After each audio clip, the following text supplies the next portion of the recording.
কবর খেতে এসেছিস কেন? কবর কি তোর খাওয়ার জিনিস? আর কবর থেকে লাশ বের করেছিস কেন? বড্ড খিদে পেয়েছে যে পেটের ভেতর, বড্ড খিদে পেয়েছে, না খেলে যে পেট ভরবে না। তখনই তার কেমন যেন মনে হলো তার পেছনে কেউ একটা এসে দাঁড়িয়েছে। কে রে তুই? কে ওখানে?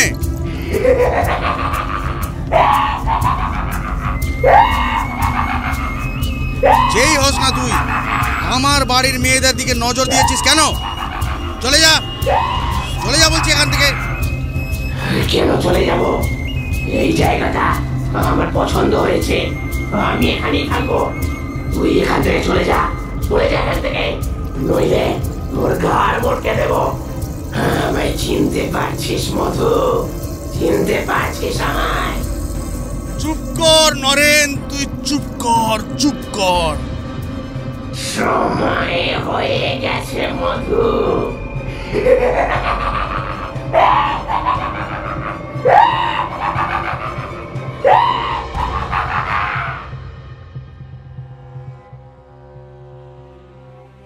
স্কেরি টেলসের আজকের গল্পটি সকল বয়সের শ্রোতাদের জন্য নয়। গল্পটি কঠোরভাবে প্রাপ্তবয়স্কদের জন্য। হ্যালো এভরিওয়ান, আমি শ্রীরূপ রয়েছি তোমাদের সঙ্গে, আর তোমরা শুনছো বিভিন্ন রকম ভূতের গল্প দিয়ে সাজানো আমাদের এই audio story series scary tales.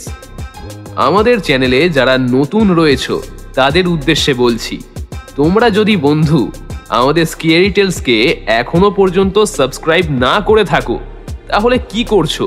তাড়াতাড়ি সাবস্ক্রাইব করো। স্কেরি টেলসে আজ তোমরা শুনবে সুকান্ত দাসের কলমে একটি হাড় হিম করা গ্রাম বাংলার ভূতের গল্প, কবর খাকির ভয়। আজকের গল্প পাঠে রয়েছে শুভ, গল্পের সূত্রধার আমি শ্রীরূপ। শুরু হচ্ছে স্কেরি টেলসের আজকের গল্প, কবর খাকির ভয়।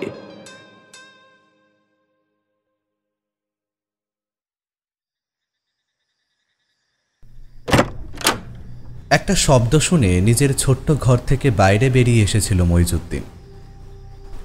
এত রাতে আবার কোথা থেকে শব্দ আসছে সেটা ভেবেই মনে মনে অবাক হয়েছিল সে। চারপাশে কোথাও কোনো হাওয়া নেই, আকাশে মেঘের চিহ্নমাত্রও নেই যে হাওয়ার শব্দ হবে। মাঝে মাঝে ঝড় বৃষ্টি হলে রাতের বেলা অমন শব্দ শোনা যায়। মইজুদ্দিন মাঝে মাঝে নিজের ঘরে বসে থাকতে থাকতে ভাবে, জানালার কাছে কারা যেন এসে দাঁড়িয়েছে। ঘরের ভেতরে শুধু এসে দাঁড়ায়নি, তারা যেন জানলার পাল্লাটা খুলে ঘরের ভেতরে ঢোকার চেষ্টা করছে। মইজুদ্দিন সুরা পড়ে, মাঝে মাঝে চিৎকার করে বলে ওঠে, যা যা, চলে যা, আরে চলে যা এখান থেকে, চলে যা বলছি। তোদের যেখানে থাকার জায়গা আছে সেখানে যা, ওই কবরের ভেতরে গিয়ে ঢোক। তারপর বাকি রাতটা একরকম জেগেই কাটিয়ে দিয়েছে। মাঝে মাঝে এমনটা কতবার হয়েছে যে মইজুদ্দিন ঘরের দরজা খুলে বাইরে বেরিয়ে কবরের কাছে গিয়ে দেখেছে কবরগুলোর পাশে কারা যেন বসে রয়েছে। শুধু বসে নেই, কারা যেন নিজেদের মধ্যে কথা বলছে। মাঝে মাঝে হাওয়ায় শরীর ভাসিয়ে আশেপাশে ঘুরে বেড়াচ্ছে। মাঝে মাঝে সেদিকে তাকিয়ে মইজুদ্দিন হাসে, হাসতে হাসতে চাপা গলায় বলে, খুব শখ হয়েছে না? খুব শখ হয়েছে। বাইরে বেরিয়ে এসেছিস, কেউ যদি দেখে ফেলে তখন কি হবে বুঝেছিস? লোকে বলবে মইজুদ্দিন ভূতের সঙ্গে বাস করে।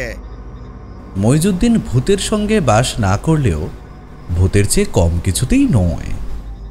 এই কবরখানার শেষের দিকে ওই ছোট্ট কুঁড়ে ঘর মতো কে যে বানিয়েছিল তা এখন আর মনে পড়ে না। তারপরে যখন ওই ঘরটা ফাঁকা হয়ে গেল তখন মইজুদ্দিন সেখানে গিয়ে ঢুকে পড়ল। এই কবরখানা যখন চালু ছিল তখন ওই ঘরে কবরখানার পাহারাদার থাকত, যাতে রাতের বেলায় কেউ কবরখানায় ঢুকে লাশ চুরি করতে না পারে। জ্যান্ত শরীরের তো অভাব নেই, কিন্তু লাশ চুরি কে করতে যাবে? মানুষের তো আর খেয়ে দিয়ে কাজ নেই। এখন নিজের প্রশ্নের উত্তরটা যেন সে নিজেই জানে। ওই জন্য মানুষ চুরি করতে পারে না এমন কিছু এখন আর নেই। সবকিছুই চুরি হয়, আবার সবকিছু বিক্রিও করা যায়।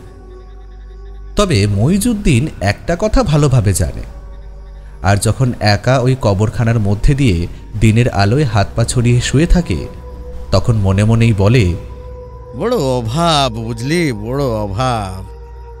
আজকাল টাকা পয়সার বড় অভাব হয়েছে। সব কিছুর দাম বাড়ে, কিন্তু মানুষের দাম বাড়ে না। কবরখানার ওই মাটির কবরগুলোর মাঝামাঝি জায়গায় শুয়ে থাকতে থাকতে মাঝে মাঝে মইজুদ্দিনের মনে হয় সে নিজেও ঢুকে এসেছে কবরের তলায়। শুধু তার কবর থেকে আকাশটা স্পষ্টভাবে দেখা যায়, হাওয়া আসে, দু একটা উড়তে থাকা পাখিও দেখা যায়। মইজুদ্দিনের মাথার লম্বা জট বাঁধা চুলের ফাঁক দিয়ে পিঁপড়ে উঠে আসে মাথার কাছে। মইজুদ্দিন তাড়াতাড়ি উঠে পড়ে। ঠিক তখনই তার যেন মনে হয় পাশের কবরের ভেতর থেকে কে যেন তার পায়ের কাছটা টেনে ধরেছে। মইজুদ্দিনের চোখ মুখ রাগে লাল হয়ে যায়। একদলা থুথু কবরের পাশে ফেলে চিৎকার করে বলে, এ নালায়েক, আমার টেনে ধরেছিস? কবর থেকে এক্ষুনি বার করে না পিটিয়ে কঙ্কালের হাড়গুলো সব ভেঙে ফেলবো। তারপর যখন উঠে দাঁড়ায়, দেখতে পায় কবরের ভেতর থেকে কেউ তার পাটা টেনে ধরে। কবরের এক পাশ থেকে গজিয়ে ওঠা ডালপাতায় তার পাটা আটকে গিয়েছিল। তখন নিজের মনেই হাসে মইজুদ্দিন। তারপর দাড়িতে ভরা গাল চুলকোতে চুলকোতে ঘরের দিকে ফিরে যায়। কিন্তু আজ যে শব্দটা হচ্ছে সেটা যেন একটু অন্যরকম। এমন শব্দ এর আগে কখনো মইজুদ্দিন শোনেনি।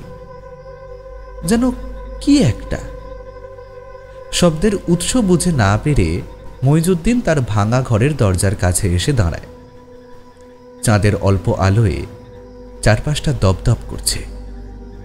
কবরখানায় বহুদূর পর্যন্ত দেখা যায়।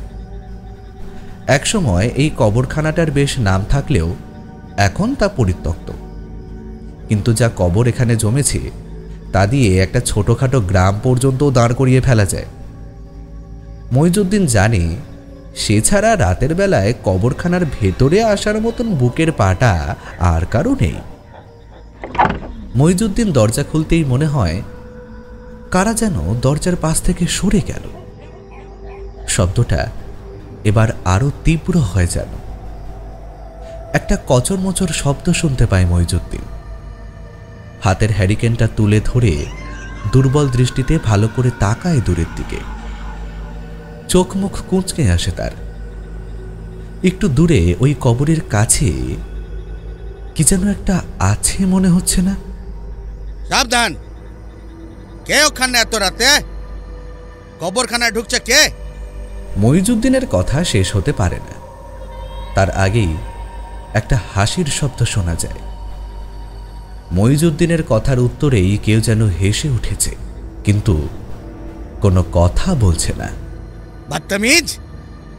আমি বলছি কে ওখানে, সাড়া দাও। মইজুদ্দিন একসময় তার গ্রামে এক সম্ভ্রান্ত পরিবারের ছেলে ছিল। তার গায়ে এখনো সেই সম্ভ্রান্ত পরিবারের রক্তই বইছে। মাথায় রক্ত উঠে গেলে মইজুদ্দিনের কথায় যেমন একটা গাম্ভীর্য চলে আসে, তখন সে এমন সমস্ত শব্দ ব্যবহার করে যেগুলো তার মতো ভবঘুরে চালচলহীন মানুষের পক্ষে ব্যবহার করা সম্ভব নয়। মইজুদ্দিন রেগে উঠল। ঘরের দরজাটা কোনো রকমে ভেজিয়ে দিয়ে খালি পায়ে বেরিয়ে এলো বাইরের দিকে। আর এইখানটা অন্ধকারে চোখ রেখে আস্তে আস্তে এগোতে লাগলো সারি সারি কবরগুলোর দিকে। হাসির শব্দটা কিন্তু সেই একবার হয়েই বন্ধ হয়ে গেছে। চারপাশে ঘুটঘুটে অন্ধকার, চাঁদের আলোটা এসে পড়েছে বটে, কিন্তু সেই আলোটা চারপাশের জঙ্গলের জায়গাটাকে অন্ধকার সরাতে পারেনি। যে আলো এসে পড়ছে ওই কবরগুলোর উপর, আর না হলে সামনে হেঁটে যাওয়া পথের উপরে, আশেপাশের অন্ধকারটুকু আগের মতোই রয়ে গেছে। মইজুদ্দিন হাঁটতে হাঁটতে পায়ে হাঁটা পথটা ধরল। সে একাই এই পথে প্রতিদিন হাঁটে, না হলে কবে গাছ জন্মে যেত। এখান থেকে সোজা কবরখানার বাইরের ভাঙা গেটটা পর্যন্ত হেঁটে গেলে হাতে গুনে প্রায় 100-র উপরে কবর পাওয়া যাবে। প্রথম প্রথম কবরখানার মধ্যে মইজুদ্দিনের থাকতে কেমন যেন অস্বস্তি হতো, কিন্তু যে কাজ করে সে গ্রাম ছেড়ে পালিয়েছে, তারপরে এমন একটা জায়গায় তার লুকিয়ে থাকা তার জন্য আদর্শ। যে কবরটার দিকে তাকিয়ে সরু চোখে মইজুদ্দিন কিছু একটা দেখতে পেয়েছিল, সেখানে এখন কেউ নেই। হ্যারিকেনটা হাতে নিয়ে সেখানে আসতে বুঝতে পারল একটা মাটির কবর রয়েছে, কিন্তু ওটা কি? কবরটার এক পাশে পড়ে রয়েছে একটা পচা গলা মৃতদেহ। দুর্গন্ধে চারপাশটা ভরে গেছে, তবে মৃতদেহটা সম্পূর্ণ নয়। তার মাথার কাছ থেকে আর বুকের কাছ থেকে কেউ যেন খুবলে খুবলে মাংস তুলে নিয়েছে। মইজুদ্দিন ভাবল, এই কবরটা তো নতুন, মাত্র বছরখানেক আগেই পাশাপাশি বেশ কয়েকটা কবর এখানে পড়েছে। আসলে আশেপাশের 5টা গ্রামের মধ্যে কবরখানা এই একটাই। এখন পরিত্যক্ত হয়ে গেলেও মাঝে মাঝেই লোকজন এখানে কবর দিতে আসে। কিন্তু মৃতদেহটা বার করল কে? কথাটা মনে মনে ভেবেছে, এমন সময় মাটির কবরটার পেছনের দিকের জঙ্গলের কাছটা খানিক নড়ে উঠল যেন। আর মইজুদ্দিন দেখতে পেল তার হাতের হ্যারিকেনের হলদে আলোয় সেখান থেকে উঁকি দিয়েছে একটা মুখ, আর তার দুটো লাল রঙের চোখ। মুখের চারপাশে লেগে রয়েছে রক্ত মাংসের ছিটে। দাঁতগুলো অদ্ভুতভাবে বাইরে বেরিয়ে রয়েছে। একটা অদ্ভুত গড়গড় শব্দ করে সে দুটো হাত দিয়ে নিজের মুখটা আড়াল করার চেষ্টা করছে। তার হাতের লম্বা নখে লেগে রয়েছে রক্ত। মুহূর্তের মধ্যে নিজেকে সামলে নিয়ে মইজুদ্দিন বলল, কে তুই? কে তুই? হ্যাঁ, আর এখানে কেন এসেছিস? সেই অদ্ভুত গড়গড় শব্দটা আবারও শোনা গেল। জঙ্গলের ভেতরে যেন একটা আলোড়ন উঠল। তারপর কেউ চাপা অথচ ভয়ঙ্কর গলায় বলে উঠল, আমি কবর খাকি, কবর খেতে এসেছি। মইজুদ্দিনের সারা গায়ে যেন একটা বিদ্যুৎ তরঙ্গ বয়ে গেল। তবুও নিজের সাহস সে হারায়নি। এমন ব্যাপার সেই কবরখানায় এর আগে না দেখলেও অনেকে অনেক কিছুই দেখেছে, যা খুব একটা সহজ নয়। তাই বলল, কবর খেতে এসেছিস কেন? কবর কি তোর খাওয়ার জিনিস? আর কবর থেকে লাশ বের করেছিস কেন?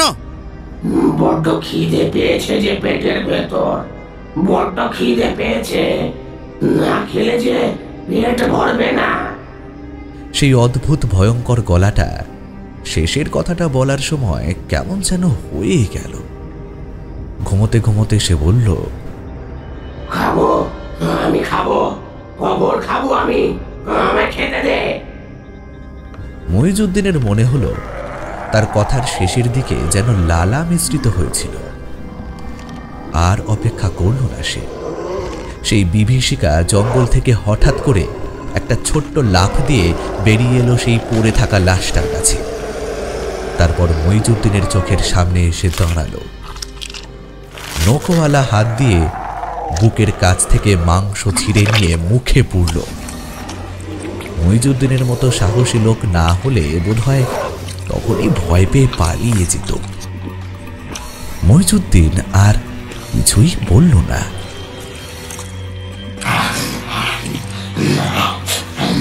খাবো, আমি খাবো, আমি কবর খাবো, আমায় খেতে দে, খেতে দে আমায়।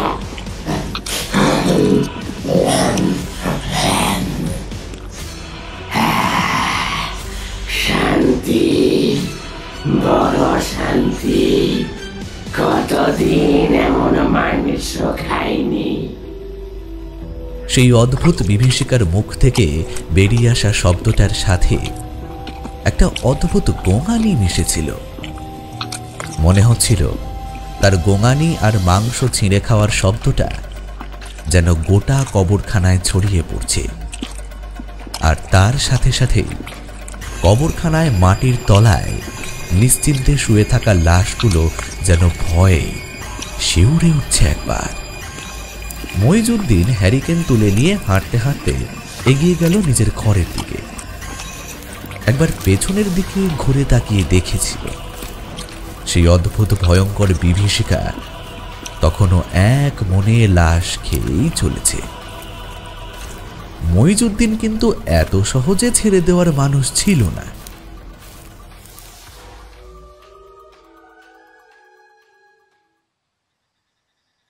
জব্বলপুরের নিতাই চ্যাটার্জির বাড়ির বড় বউ সন্ধ্যাবেলা ডোবার ধারে কি একটা কাজে গিয়েছিল। ডোবার জলের কাছে বিকেলের শেষে সন্ধ্যাবেলায় বাসনপত্র ধোয়াধুয়ি করে যখন বাড়ি ফিরে আসার জন্য বাসন নিয়ে উঠে দাঁড়িয়েছে, তখনই তার কেমন যেন মনে হলো তার পেছনে কেউ একটা এসে দাঁড়িয়েছে।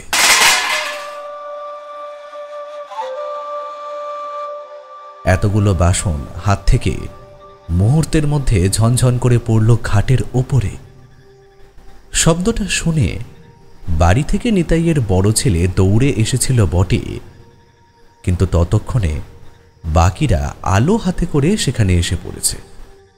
কি জানে কি হয়েছে, এই রাতের বেলা অন্ধকারে কিছু দেখে হয়তো ভয় পেয়েছে, না হলে দিদি তো এত সহজে অজ্ঞান হবার মতো মানুষ নন। নিতাই চ্যাটার্জি হাতে লাঠিটা শক্ত করে ধরে হ্যারিকেনের আলোয় চারপাশে তাকিয়ে বলল, আমার কিন্তু ব্যাপারটা ঠিক মনে হচ্ছে না।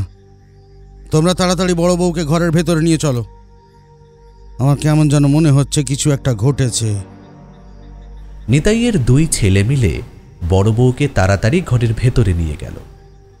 ছোট বউ বাসনপত্র সমস্ত কিছু গুছিয়ে নিয়ে ওদের পিছু পিছু আসবে বলে ঠিক করল। সবাই সামনের দিকে চলে গেছে। নিতাই চাটুর্যে লাঠি হাতে আলো নিয়ে ডোবার ধারে দাঁড়িয়েছিল। তাই দেখে ছোট বউ বলল, বাবা, বাসনপত্র নিয়ে আমি বরং চলে যাব। আপনার বয়স হয়েছে, আপনি না হয় বাড়ি যান, এইখান থেকে তো এইটুখানি মাত্র। ছোট বউয়ের কথায় কিন্তু নিতাই নড়ল না, একভাবে দাঁড়িয়ে রইল। ছোট বউ বাসনপত্র গুছিয়ে নিয়ে উঠে দাঁড়িয়েছে। ঠিক তখনই তার নজর পড়ল ডোবার একপাশে কলা গাছের আড়ালে কে যেন একটা দাঁড়িয়ে আছে। ব্যাপারটা দেখতে পেয়ে সে চিৎকার করে উঠল, ওরে বাবা, ওরে বাবা, ওই কলা গাছের আড়ালে, কলা গাছের আড়ালে ওটা ওটা ওটা কে দাঁড়িয়ে আছে? নিতাই চাটুর্যের বাড়িটা গ্রামের একটু ভেতরের দিকে। এদিকে বাড়িঘর বলতে বেশ খানিকটা দূরে হারান মাঝির বাড়ি। ছোট বউ আর নিতাই ছাড়া ডোবার কাছে আর কেউ ছিল না। বাকিরা ততক্ষণে বাড়ির ভেতরে ঢুকে গিয়েছে। ছোট বউয়ের চিৎকার শুনে হারান লাঠি ঠকঠক করে হ্যারিকেনটা তুলে এগিয়ে এলো তার দিকে। ছোট বউ ডোবার একপাশে কলা গাছের দিকে আঙুল তুলে ভয় পাওয়া গলায় বলল, ওই দেখুন বাবা, ওই যে কলা গাছের আড়ালে। হারান তার লাঠিটা তুলে নিয়ে কলা গাছের অন্ধকারের দিকে তাকালো। পাশাপাশি বেশ কয়েকটা কলা গাছ ডোবার কাছে হেলে রয়েছে। ডোবার জলটা খুব একটা নোংরা নয়। এক পাশটা দুই এক ঘর কাজ করার জন্য নোংরা পরিষ্কার করে সামনের দিকটা কাপড় বিছিয়ে জল আড়াল করে রেখেছে। সেখানেই বাসনপত্র ধোয়ার কাজটা হয়েছে। সেদিকে তাকিয়ে নিতাই দেখল অন্ধকারে কলা গাছের পেছনের দিকে দুটো জলজলে লাল রঙের চোখ। নিতাই কিন্তু প্রবীণ মানুষ, সে মুহূর্তের মধ্যে ব্যাপারটা বুঝতে পেরেছে। তার মানে এই জন্য বড় বৌমনি চিৎকার করে জ্ঞান হারিয়েছে। ছোট বউ তো তাকে দেখেছে। নিতাই হাতের আলোটা তুলে চিৎকার করে পড়ল, কে রে তুই? কে ওখানে? একটা হাসির শব্দ ভেসে এলো কলা গাছের পেছন থেকে। সে সেই হাসিটা যে কোনো মানুষের হতে পারে না তা আলাদা করে বুঝিয়ে দিতে হয় না। ছোট বউ ভয়ে জড়সড় হয়ে পড়ল। নিতাইয়ের কিন্তু তখনও সাহস হারায়নি। হাতের লাঠিটা সামনের দিকে এগিয়ে বলল, যেই হস না তুই, আমার বাড়ির মেয়েদের দিকে নজর দিয়েছিস কেন? চলে যা, চলে যা বলছি এখান থেকে। কেন চলে যাব? এই জায়গাটা আমার পছন্দ হয়েছে, আমি এখানেই থাকবো। তুই এখান থেকে চলে যা এখান থেকে, নইলে তোর ঘাড় মোটকে দেব। নিতাই বুঝতে পারল এই প্রেত সহজ নয়, এর সাথে শুধু শুধু কথা বাড়িয়ে লাভ নেই। তাই ছোট বউকে হাতের ইশারায় উঠতে বলতে ছোট বউও কিছু একটা বলল। ঠিক তখনই হেসে উঠল পেছনের সেই ভয়ঙ্কর মূর্তি। বলল, আমায় কিছু খেতে দে, বড্ড খিদে পেয়েছে। ছোট বউ ভয়ে পাওয়া গলায় বলল, ও ও কে বাবা? ও কে? ওদিকে তাকাতে হবে না, ওসব কথা শুনে লাভ নেই। তাড়াতাড়ি চলো, তাড়াতাড়ি বাড়ি ফিরে চলো। নিতাই লাঠি হাতে লণ্ঠন তুলে এগোতে লাগল। ছোট বউ তাড়াতাড়ি বাসন তুলে নিয়ে এগিয়ে গেল বাড়ির দিকে। দুই একটা থালাবাটি বোধহয় পড়ে রইল ডোবার কাছে। বাড়িতে ফিরেই দেখা গেল বড় বউয়ের জ্ঞান ফিরে এসেছে। ভয় পাওয়া গলায় সে চিৎকার চেঁচামেচি করে যা বলল তাতে একটা কথা বোঝা গেল, যখন সে বাসন ধুয়ে নিয়ে ডোবা ছেড়ে চলে আসবে তখন তার ঠিক কানের কাছে কেউ যেন চুপি চুপি বলেছিল, কিছু খেতে দে না রে, বড্ড খিদে পেয়েছে, গোবর খেয়ে আর যে বাঁচতে পারি না। বড় বউ ভীতু মানুষ না হলেও তার জন্য এইটুকুই যথেষ্ট ছিল। চারপাশে কেউ কোথাও নেই, অথচ কানের কাছে কেউ একজন অমন ভয়ঙ্কর কথা বলছে, তাই শুনে সে জ্ঞান হারিয়েছিল। জ্ঞান ফিরে কাঁপতে কাঁপতে বড় ছেলের হাত ধরে বলল, ও ও ও এত সহজে যাবে না, ও এত সহজে যাবে না। তোমরা তোমরা তোমরা বুঝতে পারছো তোমরা আমি কি বলতে চাইছি? কেন বুঝতে চাইছো না? ও এত সহজে যাবে না, যাবে না। এই কথাটা বুঝতে সবাই পারছিল, কিন্তু নিতাই বলে উঠল, এখন তো রাত হয়ে গেছে নাকি? এখন ওসব কথা না বলাই ভালো। তোমরা যে যার ঘরে খাওয়া দাওয়া করে শুতে চলে যাও। আমার আজ আর খেতে ভালো লাগছে না, আমি শুতে গেলাম। কাল সকালে না হয় খাওয়া যাবে। এমন একটা অবস্থায় সত্যি কারোরই খাওয়ার ইচ্ছে ছিল না। তবুও চারজনে কোনো রকমই কিছু একটা খেয়ে দিয়ে নিজেদের ঘরে ঘুমোতে চলে গেল। রাতে বিছানায় শুয়ে ছোট বউ বলল, বাবার বড় সাহস বুঝলে। ওই ওই কলা গাছের ওখান থেকে যখন সেই হাসিটা ভেসে আসছিল আর কেউ খনা গলায় খেতে চাইছিল, বাবা কিন্তু তখন শক্ত গলায় তার কথার উত্তর দিয়েছে। আমি তো তখন ভয়েই মরে যাচ্ছিলাম বাবা। কিন্তু বাবা তো খুব একটা সাহসী নয়। বাবা রাতের অন্ধকারে একা বাইরে বের হতে চায় না। বিশেষ করে মা মারা যাওয়ার পর থেকেই বাবার সাহসটা কেমন যেন কমে এসেছে। নিশ্চয়ই তুমি ছিলে, তাই তোমায় আগলাবার জন্যই বাবা অমনটা করেছে। যাক, ভালোই ভালোই যখন মিটে গেছে সব।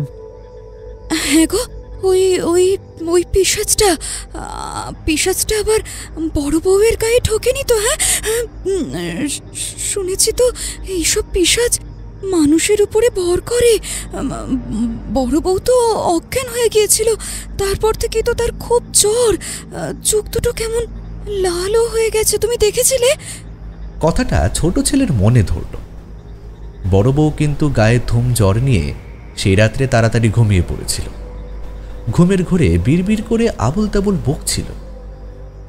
সকালেও কিন্তু তার জ্বর কমল না। বড় ছেলে চিন্তিত গলায় নিতাইকে বলল, কি করি বলো তো বাবা? একবার পাশের গায়ের মধু ওঝাকে ডেকে আনবো নাকি? যদি ভালো মন্দ কিছু একটা হয়ে থাকে। না না, ওঝাকে ডাকতে হবে না। মনে হয় কাল রাতে ভয় পেয়ে ওর জ্বর এসেছে। আর একটা দিন দেখ না, তারপর না হয় কিছু ভাবা যাবে। আরে শুধু শুধু এখনই ওঝাকে ডেকে আনলে বড় বউ আরো বেশি ভয় পেয়ে যাবে। ঠিক আছে বাবা, তুমি যখন বলছো তাহলে তাই হোক, কিন্তু কাল যদি জ্বর না কমে তাহলে কিন্তু আমি একবার মধু ওঝাকে ডেকে আনবই। এমন কাজকর্ম নিয়ে থাকা মেয়েটা বিছানায় জ্বরে শুয়ে থাকবে, সেটা নিজের চোখে দেখলে ভালো লাগে? বড় ছেলে ছোট ছেলে মাঠে চাষের কাজে চলে গেল। নিতাইয়ের বয়স হয়েছে, তাই সে বাড়িতেই থাকে। ছোট বউ সমস্ত রান্নার কাজ করতে লাগলো। বড় বউয়ের শরীর ভালো নয়, তাই তাকেই সব করতে হবে। দুপুরে রান্নাবান্না শেষ করে স্নান করে যখন নিতাইকে খেতে ডাকতে গেল, বন্ধ ঘরের দরজার ভেতর থেকে নিতাই বলল, আমার খাবারটা আমার ঘরে দিয়ে যাও ছোট বউ, বাইরে যেতে আর ভালো লাগছে না, কাল থেকে কিচ্ছু ভালো লাগছে না আমার। ছোট বউ ভাবল নিশ্চয়ই যা ঘটেছে তার কারণেই হয়তো বাবার শরীরটা সামান্য খারাপ হয়েছে, আর সেটাই স্বাভাবিক। তার নিজেরও তো কালকের কথা মনে পড়লে এখনো ভয়ে যেন গায়ে জ্বর আসে। তাই সে খাবার বাবার ঘরে পাঠিয়ে দিল। তারপর নিজে খেয়ে দিয়ে বড় বউকে খাবার দিয়ে একটু বিশ্রাম করতে গেল। দুই ভাই ফিরবে সেই বিকেলে, তারপরই তারা খাবে। দুপুরে ঘুমিয়ে পড়েছিল সে বোধহয়। পাশের ঘরে দরজার শব্দ হতেই ঘুমটা ভেঙে যায়। আসলে তার ঘুম বেশ পাতলা। শব্দ শুনে মনে হয় পাশের ঘর থেকে কেউ যেন বেরিয়েছে। পাশের ঘর বাবার ঘর, বাবাই তাহলে বাইরে বেরিয়েছে। ঘুমটা তার হচ্ছিল না, কেমন যেন অস্বস্তি হয়েছিল।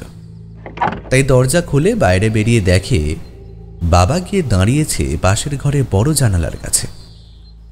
তারপর জানলা দিয়ে ঘরের ভেতরের দিকে তাকিয়ে দেখছে।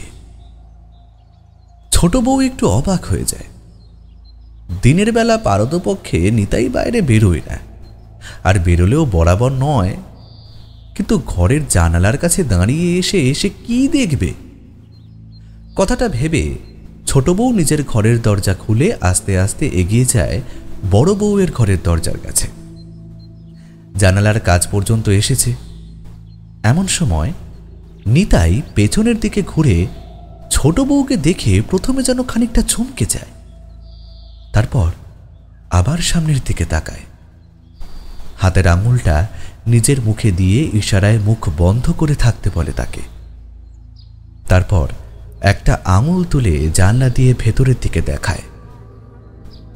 ঘরের জানলাটার অল্প ফাঁক দিয়ে ভেতরের দিকে তাকিয়ে কিন্তু ছোট বউয়ের মুখ থেকে একটা চিৎকার বেরিয়ে আসতে গিয়েও মাঝপথে থেমে যায়। গোটা শরীর যেন ঘেন্নায় রিন রিন করে ওঠে। একটা ভয় পা থেকে মাথা পর্যন্ত সরসর করে যেন বয়ে যায়। ঘরের ভেতরটা দিনের আলোয় ভালোভাবেই দেখা যাচ্ছে। বড় বউ বিছানায় নেই, সে মেঝেতে দুটো পায়ের ওপর শরীরের ভর রেখে উবু হয়ে বসেছে। এদিকটা তার পিঠ রয়েছে, তার সামনে মেঝের ওপর রাখা রয়েছে একটা পচা গলা মৃতদেহ,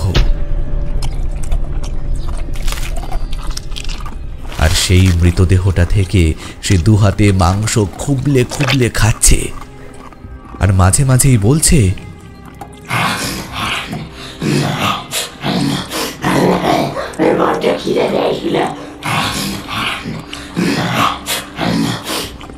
সেই দৃশ্য দেখে ছোট বউ ভয়ে কাঁপতে শুরু করে। আর নিতাই একটা হাত দিয়ে ছোট বউয়ের মুখটা চেপে ধরে রাখে যাতে সে চিৎকার করতে না পারে। ছোট বউ বুঝতে পারে সেটা না করলে তার মুখ থেকে এক্ষুনি চিৎকার বেরিয়ে আসত। জানলা দিয়ে সেই দৃশ্য দুজনে মিলে দেখে। ছোট বউ ভয়ে টপ টপ করে কাঁপতে লাগলো। নিতাই কিন্তু সহজে ভয় পায় না, তবুও একটা ভয় তার মনের ভিতর কোথায় যেন জড়ো হতে শুরু করেছিল। এমন একটা দৃশ্য সে বহু বছর আগে একবার দেখেছিল, কিন্তু সে কথা সে কাউকে বলেনি। আবারও আজ এমনই একটা দৃশ্য দেখে সে কিছুই বুঝতে পারছিল না। সে তবুও নিজের মনটাকে শক্ত করে রেখেছিল। ছোট বউ চাপা গলায় প্রায় কাঁদতে কাঁদতে বলল, বাবা বাবা, বড় বউ ওটা কি করছে? বড় বউ ওটা কি করছে? বাবা কি করছে? নিতাই বুঝতে পারছিল এখানে দাঁড়িয়ে আর সময় নষ্ট করা যাবে না, কারণ বড় বউ ততক্ষণে আবার সেই পচা গলা লাশের ভেতর থেকে মাংস খুবলে বার করে নিজের মুখে পুড়েছে। মাঝে মাঝে তার রক্ত মাংস লাগা হাতটা বিছানার উপরে ফেলতেই বিছানায় পেতে রাখা সাদা রঙের ধবধবে চাদরে লেগে যাচ্ছে সেই পচা গলা মাংসের রক্ত। নিতাই তাড়াতাড়ি ছোট বউকে নিয়ে পাশের ঘরে চলে এলো। তারপরে বলল, আমি জানি ছোট বউ তুমি এসব দেখে ভয় পেয়েছো, কিন্তু এখন ভয় পাওয়ার সময় নয়। এখন ভয় পাওয়ার সময় নয়। বড় ছেলে ঠিকই বলেছিল, মধু ওঝাকে একবার ডেকে না আনলেই নয়। কিন্তু বাবা, ওঝাকে ডেকে আনলে কি সব সমস্যার সমাধান হয়ে যাবে? কাল রাতে তাহলে বড় বউয়ের মধ্যে ওই... ঠিক তখনই বাইরে থেকে ছোট ছেলে আর বড় ছেলে বাড়ির ভেতরে এসে ঢুকল। ওরা দুজনে মিলে তাড়াতাড়ি উঠোনের মাঝখানে গিয়ে ওদের সমস্ত কথা খুলে বলল। তারপর চারজন মিলে জানালার কাছে এসে সেই ভয়ঙ্কর দৃশ্য দেখার জন্য ভেতরে উঁকি মারতে অবাক হয়ে গেল তারা। বড় ছেলে বলে উঠল, কই বাবা, তুমি যেসব কথা বলেছিলে সেসব তো কিছুই এখানে নেই। বড় বউ তো বিছানায় নিশ্চিন্তে ঘুমাচ্ছে। আমার মনে হয় তোমরা দুজনেই ভয় পেয়ে ভুল কিছু দেখছো। মনের ভুলে ওসব দেখছো তোমরা। দেখতেই তো পারছো বড় বউ ঘুমোচ্ছে। তাহলে এত বড় ভুল হলো আমার, কিন্তু এতটা ভুল হবে কি করে? আর শুধু তো আমি নয়, ছোট বউ নিজেও তো দেখেছে। তোমরা বিশ্বাস করছো না কেন? আমি আর বাবা নিজের চোখে দেখেছি। মাটির মেঝের উপর একটা পচা গলা লাশ থেকে মাংস খুপলে খুপলে খাচ্ছিল। সত্যি বলছি, বিশ্বাস করো তোমরা। বড় ছেলে ততক্ষণে ঘরের দরজাটা একটু ধাক্কা দিয়ে খুলে ফেলেছে। হাসতে হাসতে বলল, লাশ খুবলে খুবলে খাচ্ছিল? কিন্তু যদি সেটাই হয় তাহলে লাশটা গেল কোথায় বলতো? সকলেই অবাক হয়ে গেল। বাড়ির মধ্যে এমন একটা ব্যাপার ঘটেছে তা দেখলো ওরা দুজন, অথচ বড় বউয়ের ঘর দেখে মনে হচ্ছে যে কিছুই হয়নি। এমনকি যে বিছানার চাদরে ওরা রক্ত মাংস লাগতে দেখেছিল সেটাও কেমন যেন পরিষ্কার। দেখতে দেখতে সন্ধ্যা হয়ে এলো। বড় বউয়ের ঘুম কিন্তু ভাঙল না। একবার ছোট বউ তার কাছে গিয়েছিল। নিঃশ্বাস পড়ছে, সমস্ত কিছুই স্বাভাবিক। গোটা শরীর যেন গনগনে জ্বরে পুড়ে যাচ্ছে, তাছাড়া আর কোনো কিছুই নেই। না বাবা, কবিরাজের ওষুধ তো খাইয়ে দেখলাম, কিছুতেই কিছু হলো না। কাল সকালেই আমি একবার মধু ওঝাকে ডেকে নিয়ে আসবো। নিতাই সমস্ত ব্যাপারে হতভম্ব হয়ে গিয়েছিল। সে বুঝতে পারছিল এরপর আর দেরি করলে সবকিছু হাতের বাইরে চলে যেতে পারে।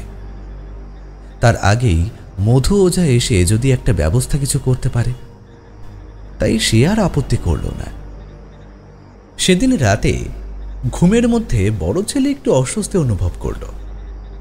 প্রথমে অনেকক্ষণ হলেও সে ঘুমিয়েছে। রাতে বড় বউ কিছুই খায়নি। একবার কোনো রকমে চোখ খুলে তাকিয়েছিল, তারপর খানিকটা জল খেয়েছে, আর কিছু খেতে পারেনি। অস্বস্তিটা প্রবল হয়ে উঠলে বড় ছেলে এদিক ওদিক তাকিয়ে অন্ধকারে প্রথমে কিছুই দেখতে পেল না। ঘরের মধ্যে যেন একটা গুমোট ভাব এসে পড়েছে। ঘরের জানলা খুলে রেখেই শুয়েছিল। সেই জানলা দিয়ে ফুরফুরে হাওয়া আসে বাড়ির পেছনের দিক থেকে, কিন্তু এখন সেই জানালাটা বন্ধ। ঘরের মধ্যে জ্বলতে থাকা হ্যারিকেনটাও কখন যেন নিভে গেছে। কিন্তু হ্যারিকেনটা নেভালো কে? তাহলে কি তেল শেষ হয়ে গেছে? বিছানার উপর অন্ধকারে হাতড়ে হাতড়ে বড় বউয়ের স্পর্শ খুঁজল, কিন্তু না, বিছানায় কোথাও বড় বউ নেই। তাহলে এত রাতে এসে গেল কোথায়? তার তো শরীরটাও ভালো নয়। কথাটা ভেবেই ধরফর করে বিছানা ছেড়ে উঠে পড়ল বড় ছেলে। তারপর অন্ধকারে হাতড়ে হাতড়ে কোনো রকমে ঘরের একপাশে টেবিলের কাছে গিয়ে হ্যারিকেনটা জ্বালিয়ে ফেলল। না, হ্যারিকেনের তেল তো শেষ হয়ে যায়নি। হ্যারিকেনটা কেউ নিভিয়ে দিয়েছিল। কিন্তু বড় বউ কোথায়? ভালো করে ঘরের দরজা জানলা সমস্ত কিছু পরীক্ষা করে অবাক হয়ে গেল বড় ছেলে। ঘরের দরজা জানলা সমস্ত কিছু ভেতরের দিক থেকে বন্ধ। তাহলে হঠাৎ করে দুপুরে বলা ছোট বউ আর বাবার কথাগুলো তার মনে পড়ে গেল। তাহলে কি ওরা সত্যিই বলেছিল? কিন্তু তেমনটাই বা হয় কি করে? মুহূর্তের মধ্যে নিজের মনে আসতে থাকা চিন্তা ভাবনাগুলো সরিয়ে ফেলল। সে হ্যারিকেনটা নিয়ে বিছানার একপাশে এসে দাঁড়ালো। আর ঠিক তখনই তার মনে হলো বিছানার তলা থেকে কি যেন একটা এসে তার পায়ে ঠেকছে। বিছানাটা বেশ উঁচু। বিছানার তলায় যে কেউ উবু হয়ে বসে থাকতে পারবে স্বাচ্ছন্দ্যে। তাহলে কি বড় বউ বিছানার তলায় গিয়ে ঢুকেছে? কথাটা ভেবে হ্যারিকেনটা পায়ের কাছে নামাতে সে দেখতে পেল দুটো পা বাইরে বেরিয়ে এসেছে। কিন্তু এই দুটো বড় বউয়ের পা নয়, মরা ফ্যাকাশে হয়ে আসা দুটো সাদা পা। সেই পায়ের এখানে ওখানে চামড়া ফেটে মাংস গলে বাইরে বেরিয়ে এসেছে। ব্যাপারটা দেখে ভয়ে সে শিউরে উঠল। একবার চোখ ডলে নিয়ে নিশ্চিত হতে চাইল সে স্বপ্ন দেখছে নাকি সত্যি। আর ঠিক তখনই শুনতে পেল একটা কচর মচর শব্দ। কেউ যেন প্রাণপণে কিছু চিবিয়ে চলেছে।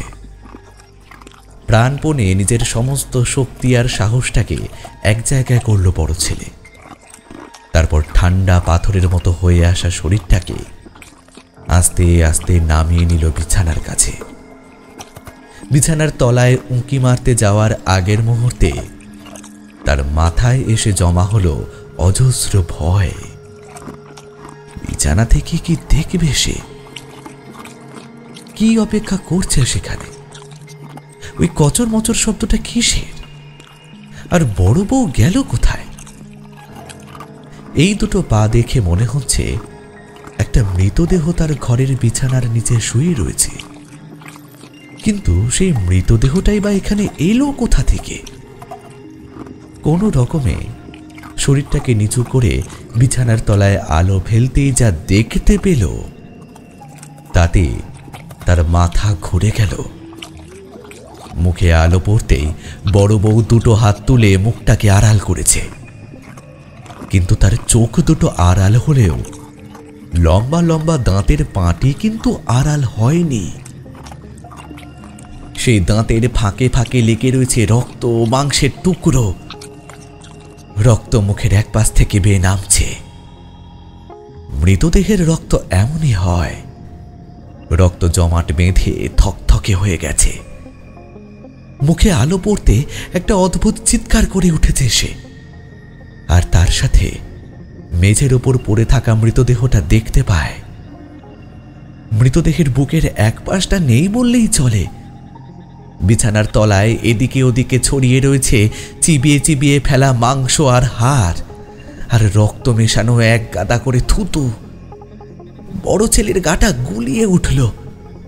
কোনো রকমে সে বিছানা থেকে মাথাটা উপরের দিকে তুলতে যাবে, ঠিক তখনই বিছানার তলা থেকে কেউ যেন বলে উঠল, বড় খিদে পেয়েছে রে, বড় খিদে পেয়েছে। কবর ছাড়া যে আমি আর কিছুই খেতে পারি না। বড় ছেলের মুখে কথা সরল না। একবার সে আলোতে দরজাটার দিকে তাকালো। মনে হলো তার দাঁড়িয়ে থাকা জায়গাটা থেকে দরজাটা যেন অনেক দূরে সরে গেছে কয়েক মুহূর্তের মধ্যে।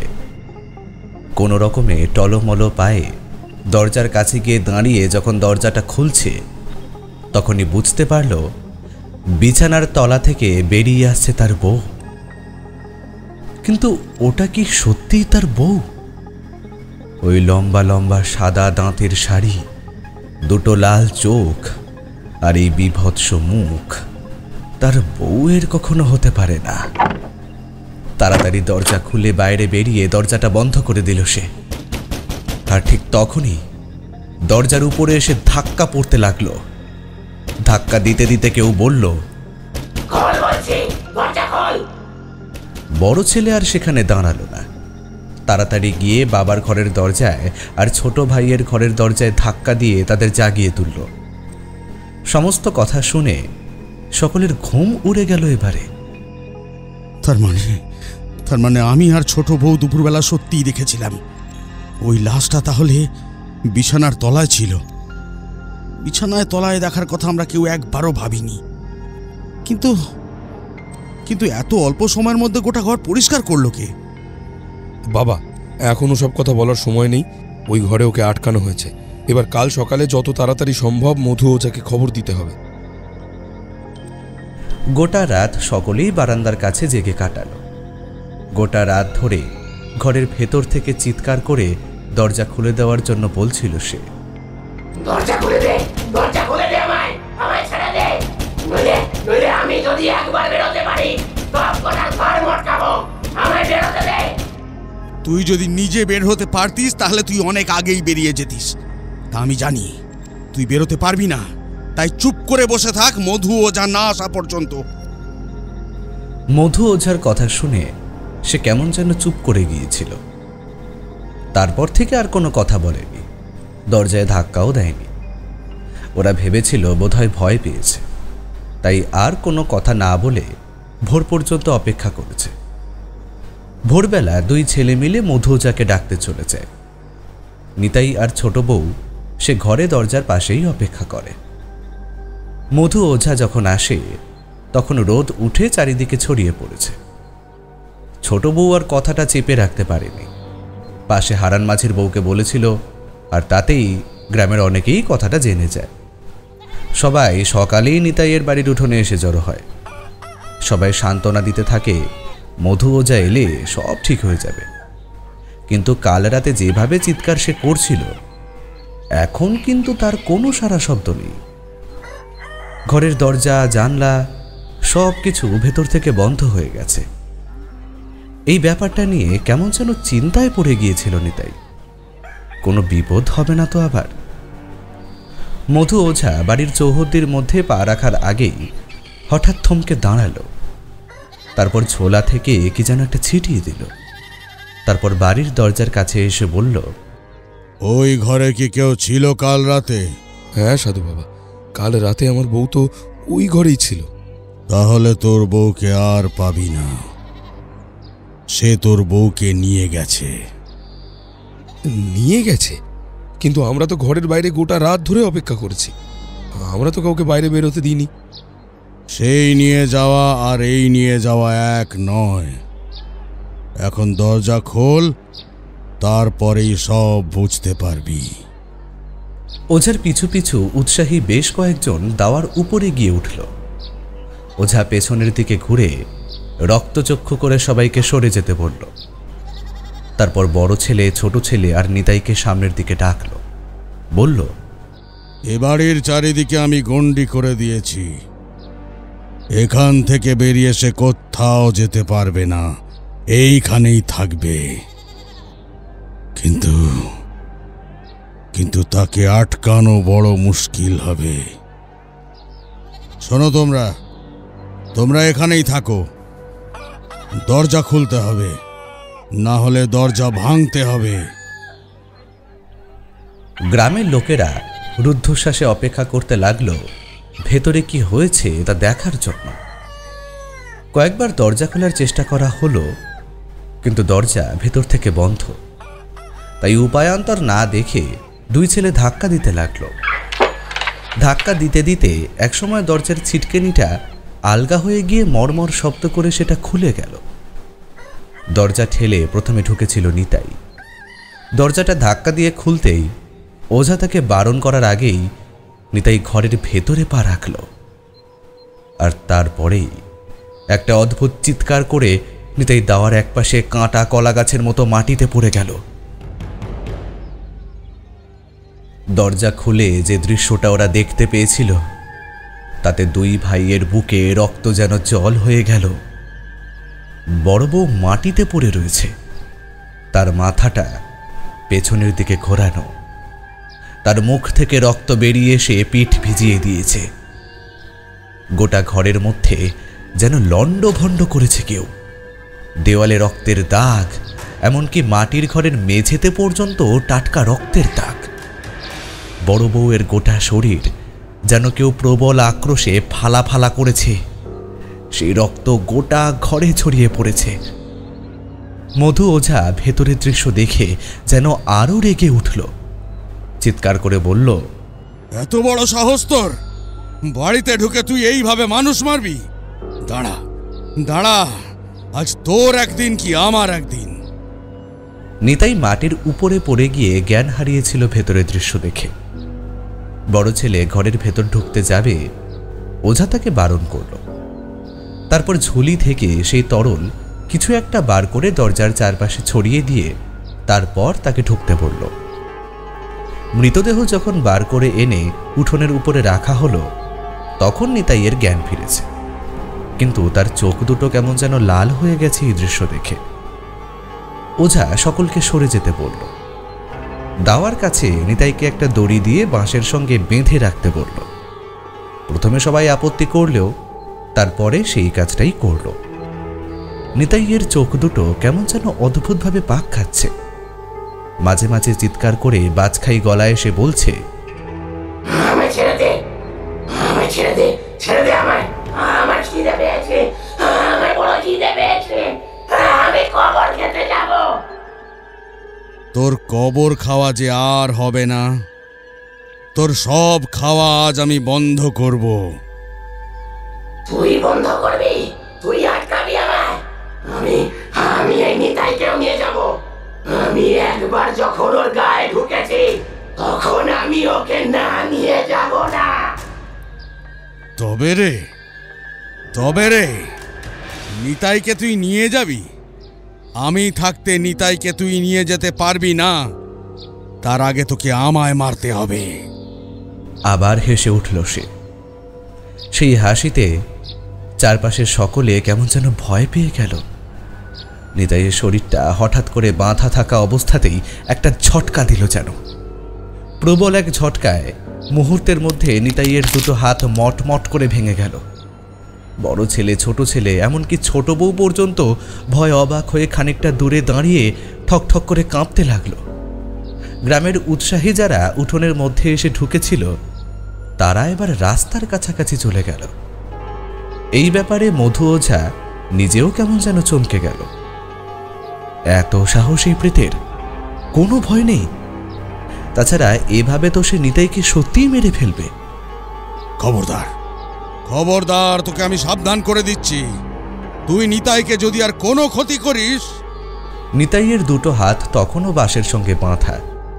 হাত দুটো পেছনের দিকে একেবারেই বেঁকে গিয়েছে। দুটো হাতকে অদ্ভুতভাবে মাথার ওপরে তুলে ফেলল সে, যেন সেই দুটো হাত তার নিজের নয়, অন্য কারো হাত।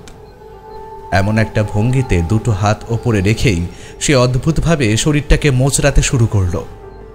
আর সেভাবেই ভয়ঙ্করভাবে হাসতে হাসতে বলল, এই তো সবে শুরু। মানুষ না মরলে আমি যে খেতে পাবো না, কবর ছাড়া যে আমি খাই না। কথাটা বলার সাথে সাথেই নিতাইয়ের একটা পা আস্তে আস্তে মোচড়াতে শুরু করল সে। আর ঠিক তখনই নিতাইয়ের গলা থেকে বেরিয়ে এলো নিতাইয়ের আসল কণ্ঠ। ওরে ওরে, আমায় বাঁচা রে, আমায় বাঁচা! আমার দুটো হাত ভেঙে ফেলেছে। ওরে, আমার পাটাও এবার ভেঙে ফেলবে। বাঁচা, আমায় বাঁচা, আমায় বাঁচা রে! নিতাইয়ের চিৎকার শুনে নিতাইয়ের বড় ছেলে সামনে ছুটে এসে বলল, সাধু বাবা, সাধু বাবা, বাবাকে খুলে দি, বাবার পা দুটো যে এবার ভেঙে যাবে। মধু ওঝার মাথাটা কেমন গুলিয়ে এসেছিল। এমন শক্তিশালী কোনো প্রেতের সঙ্গে এর আগে তার মুখোমুখি হয়নি। কি করবে সে বুঝতে পারছিল না। এই অবস্থায় তাকে এখান থেকে যেতে না দিলে নিতাই তো মরবে, আর তাকে যেতে দিলে যে আরো বড় সর্বনাশ হবে। সেই প্রেত প্রথমে ক্ষতি করবে তার। ওভাবে ওকে ছেড়ে দেওয়া যাবে না। ওভাবে ওকে ছেড়ে দিলে সবার ক্ষতি হবে। কিন্তু সাধু বাবা, ও যে বাবাকে মেরে ফেলবে। আবার নিতাইয়ের চিৎকার শোনা গেল, আর সঙ্গে সঙ্গে তার পায়ের হাড় ভাঙার একটা মটমট করে শব্দ হলো। নিতাই প্রবল যন্ত্রণায় যেন বাঁশের সঙ্গে বাঁধা থাকা অবস্থাতেই আর্তনাদ করতে লাগলো। চিৎকার করে আকুতি মিনতি করতে লাগলো সে। ওরে ওরে আমায় বাঁচা রে, ওরে আমায় বাঁচা, আমি মরতে চাই না, আমি মরতে চাই না, বাঁচা আমায়, বাঁচা রে। নিতাইয়ের ছোট ছেলে ছোট বউ সামনে এগিয়ে এলো। ওজার দিকে তাকিয়ে মিনতি করে হাত জোর করে বলল, সাধু বাবা, সাধু বাবা, যা হবে আমাদের তা দেখা যাবে, সব পরে দেখা যাবে। আপনি আপনি আপনি বাবাকে ছেড়ে দেওয়ার অনুমতি দিন, না হলে আমাদের চোখের সামনে বাবা মরে যাবে। সাধু বাবা। ক্রমে ক্রমে গ্রামের লোকেরা ব্যাপারটা বুঝতে পারল।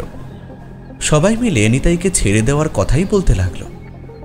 শেষে বাধ্য হয়ে মধু ওঝা অনুমতি দিতে বড় ছেলে এগিয়ে গিয়ে নিতাইয়ের হাতের বাঁধনটা খুলে দিল, আর পায়ের বাঁধনও খুলল।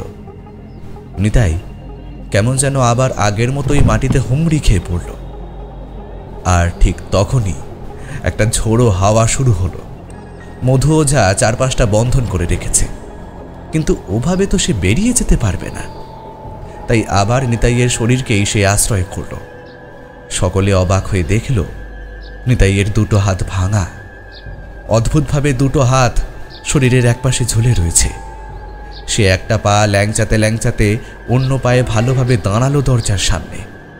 তারপর গ্রামের সকল লোকেদের সামনে সে একটা অদ্ভুত কাজ করল। সকলের সামনে সে প্রস্রাব করতে লাগলো দরজার কাছে একটা নির্দিষ্ট জায়গায়। তারপর প্রস্রাব করে সেই জলের রেখাটাকে মুছে দিল। সবাই অবাক হয়ে তাকিয়ে আছে।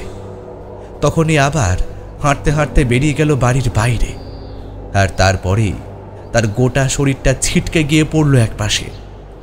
বাতাসে একটা হাসির শব্দ শোনা গেল। কেউ চিৎকার করে বলল, মনে রাখিস, মনে রাখিস, আমি আবার ফিরে আসবো। আমি কাউকে ছাড়বো না, কাউকে ছাড়বো না। আমি আর প্রথমে এসে আমি সবার আগে তোকে মারবো। মধু ওঝা বাইরের দিকে তাকিয়ে ভয়ে থরথর করে কাঁপতে লাগলো। বাইরে থেকে কেউ একজন বলে উঠল, কি? আরে নিতাই খুনো মারা গেছে, নিতাই খুনো মারা গেছে তো। তাড়াতাড়ি সবাই দৌড়ে গেল বাইরে, আর দেখতে পেল অর্ধনগ্ন অবস্থায় পড়ে থাকা নিতাইয়ের মৃতদেহটা। তার মাথাটা এমনভাবে পথের একপাশে গিয়ে পড়েছে যে মাথার খুলিটা সঙ্গে সঙ্গে ভেঙে গেছে।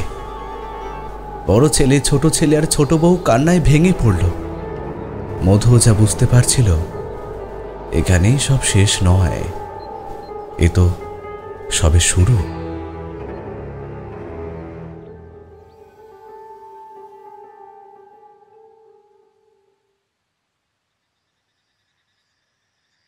মইজুদ্দিন অনেক কিছুই জানত, অনেক কিছুই শিখেছিল সে এক সময়।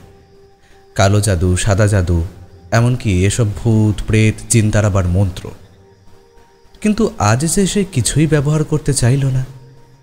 অন্ধকারে দাঁড়িয়ে দেখতে লাগলো সেই অদ্ভুত ভয়ঙ্কর জিনিসটা আবার ফিরে এসেছে। সে আবার কবরের কাছ থেকে মৃতদেহ বার করে খাচ্ছে। মইজুদ্দিন একপাশে বসেছিল। লাঠিটা মাটিতে ঠুকতে ঠুকতে বলল, তুই সব সময় কবর খাস কেন? তুই তো মানুষ নয়, তুই অন্য জগতের মানুষ। তোর তো শুধু কবর খাওয়ার কথা নয়। আমি শুধু কবর খেতেই পারি। আমি মারা গেছিলাম যখন, তখন তো কবর খেয়েই মরেছিলাম। তাই মরার পরেও শুধু কবরই খেয়ে বেড়াই। তোর এইখানে তো অনেক কবর আছে, তাই এইখানে মাঝে মাঝে আসি। কিন্তু তুই আমায় তাড়িয়ে দিস না। বাকি সবাই আমায় দেখলেই ভয় পায়, কিন্তু তুই ভয় পাস না কেন? মইজুদ্দিনের চোখের সামনে চাঁদের আলোয় সেই অদ্ভুত জিনিসটা এখন একটা পচা গলা লাশের একটা হাত দু হাতে তুলে ধরে কামড়ে কামড়ে খাচ্ছে। মাঝে মাঝে থুথু করে একপাশে দলা দলা মাংস ফেলে দিচ্ছে। পেট ভরে গেছে হয়তো, কিন্তু মইজুদ্দিনের এইসব কিছু গায়ে লাগে না। সে কেমন যেন উদাস। আমি তো কবেই মরে গেছি, শুধু বেঁচে আছে আমার এই শরীরটা, তাই তোকে আমি ভয় টয় পাই না। তুই এখানে আসিস, নিজের মতো কবর খাস, তারপরে তো চলে যাস।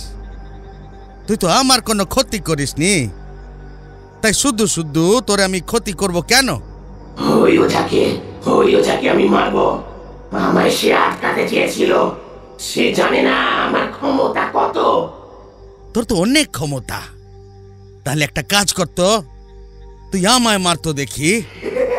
এই কথায় একটা হাসির শব্দের রোল উঠল চারপাশে। সে উঠে লাশ খাওয়া বন্ধ করে রেখে সেই ভয়ঙ্কর দুটো লাল রঙের চোখে মইজুদ্দিনের দিকে তাকিয়ে বলে, আমি জ্যান্ত মানুষ খাই না, আমি শুধু কবর খাই, তাই তোকে মেরে আমার কোনো লাভ নেই। কেন লাভ নেই? তুই আমায় মারবি আমায়, তারপর আমায় কবর দিয়ে রাখবি, তারপর তোর যখন মনে হবে তখন কবর থেকে বার করে আমার বুকের খাঁচাটা ছিঁড়ে ছিঁড়ে খাবি। না হয় চোখটা বার করে নিলি। সেই জিনিসটা আর কোনো কথা বলে না। একপাশে সে কচর মচর শব্দটা বন্ধ হয়ে যায়। মইজুদ্দিন গলা তুলে বলে, কিরে, কোথায় গেলি? শুনতে পাচ্ছিস? মারবি না আমায়? আয়। মইজুদ্দিনের নিজের গলা হাওয়ায় ভাসতে ভাসতে তার কাছেই ফিরে আসে যেন। মইজুদ্দিন উঠে পড়ে তারপর সদ্য খুঁড়ে রাখা কবরের মাটিগুলো আবার চাপা দিতে থাকে। একপাশে পড়ে থাকা ছেঁড়া হাতটাকে কবরের মাটির ভেতরে ঢুকিয়ে দেয়। তারপর কবরের নরম মাটিটা চাপা দিয়ে নিজের মনে মনে হাসে। হ্যারিকেনটা তুলে নিয়ে লাঠি ঠুকঠুক করতে করতে নিজের ঘরের দিকে ফিরতে থাকে। আবার যে কবর থেকে লাশ বার করে খায়, সে পর্যন্ত তাকে মারতে অস্বীকার করল। মইজুদ্দিনের ভাগ্যে যে কি আছে তা সে নিজেও ধারণা করতে পারে না।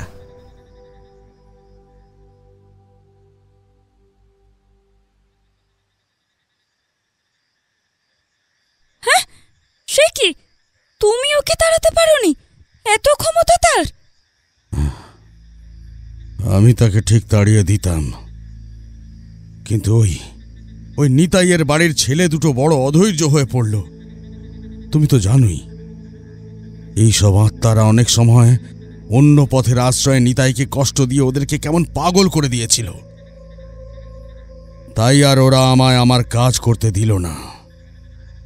আর তাছাড়া গ্রামের লোকেরাও কেমন যেন আমার বিরুদ্ধে হয়ে যাচ্ছিল। আমি আর কিছুই করলাম না, চলে এলাম। কিন্তু আমার ভীষণ ভয় করছে আমার।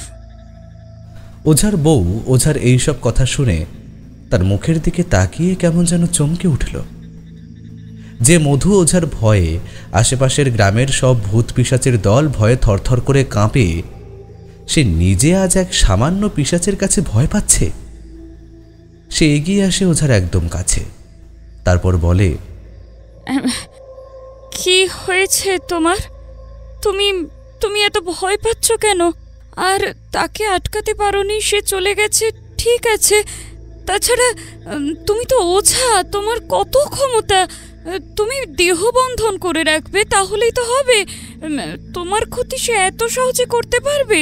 আমি এই পথে যখন প্রথম ওঝাগিরির বিদ্যে শিখেছিলাম, তখন আমার গুরু বারবার বলে দিয়েছিল, মধু, সাপুড়ের মৃত্যু যেমন সাপের হাতে, তেমন ওঝারও মৃত্যু কিন্তু ভূতের হাতেই হয়। সব সময় সাবধান থাকতে হবে, আর শত্রুর কখনো শেষ রাখবে না, নইলে সেই শত্রু কবে কোন রূপে এসে তোর জীবন নিয়ে যাবে তা তুমি নিজেও বুঝতে পারবে না। জীবনে প্রথমবার আমি খালি হাতে ফিরে এলাম, বুঝলে? আমি খালি হাতে ফিরে এলাম। আমার মনে হয় আমার মনে হয় আমার সময় বোধহয় শেষ হয়ে গেছে। সে রাতে মধু কিছুই খেল না। তার বয়স 60-এর উপরে। মাথার চুলে পাক ধরতে শুরু করেছে। মুখের দাড়ি কপালের ভুরু সমস্ত কিছুই সাদা ছোপ লেগেছে সবে মাত্র। শরীরটাও এখন আর আগের মতো নেই। তবু পেট চালাতে গেলে তো কাজ করতেই হবে। তাই ওঝাগিরি সে এখনো ছাড়তে পারেনি। ওই ওঝাগিরির টাকাতেই তো কোনো রকমে দুটো পেট চলে যায়। কিন্তু আজ যা হয়েছে তাতে মধু শরীরে না হলেও মনে বড় আঘাত পেয়েছে। সেই প্রেত যাওয়ার সময় তাকে শাসিয়ে গেছে সে আবার ফিরে আসবে। কিন্তু সত্যি কি মধু তার হাত থেকে বাঁচতে পারবে? মধুর আত্মবিশ্বাস কেমন যেন টলমলো হয়ে রয়েছে। অনেক রাত্রের দিকে মধুর বউয়ের ডাকে তার ঘুমটা ভেঙে যায়।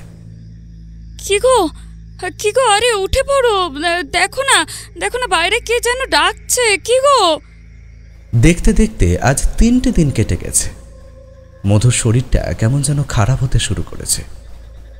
অনেক সেবা শুশ্রূষা করেও তার শরীর যেন আগের মতো আর ঠিক করতে পারছে না তার বউ।